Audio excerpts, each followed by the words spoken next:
ఇక బనకచర్లపై ఏపీ మంత్రి Payyavula hot comments చేశారు. బనకచర్లకు రాజకీయ రంగు పులిమి ప్రాంతాల సమస్యగా మార్చారని పయ్యావుల అన్నారు. ఇది కేవలం కేటీఆర్ హరీష్ రావు మధ్య రాజకీయ అస్తిత్వ పోరు అని అన్నారు. కేసీఆర్ ను జగన్ ఆహ్వానించి బనకచర్ల ప్రాజెక్టు ప్రారంభిస్తామన్న రోజు హరీష్ కు గుర్తులేదా అని పయ్యావుల ప్రశ్నించారు. కేవలం సముద్రంలో కలిసే జలాలను తాము వాడుకునే ప్రయత్నం చేస్తున్నామని పయ్యావుల కేశవ్ అన్నారు.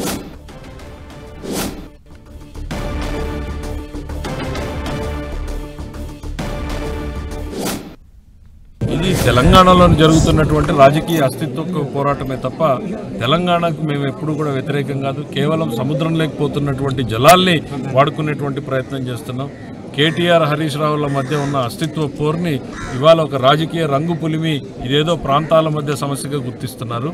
మరి అదే కేసీఆర్ ఆంధ్రప్రదేశ్కి జగన్మోహన్ రెడ్డి గారిని ఇన్వైట్ చేసి ఈ పథకాన్ని ప్రారంభిద్దామని ఆ రోజు చెప్పిన రోజున ఇది గుర్తుకు రాలేదా హరీష్ రావు గారికి? మరి రాయలసీమకు వచ్చి కేసీఆర్ తిరుపతిలో ఏం మాట్లాడాడు? రాయలసీమకు నీళ్లు ఇస్తాం అని చెప్పినప్పుడు కనపడలేదా? అసెంబ్లీలో కేసీఆర్ ప్రకటన చేసిన రోజున హరీష్ రావు కనపడలేదా? ఈరోజు ఇవన్నీ కనపడుతున్నాయా? కేవలం రాజకీయ అస్తిత్వం కోసం జరుగుతున్నటువంటి డ్రామాలు ఇవి.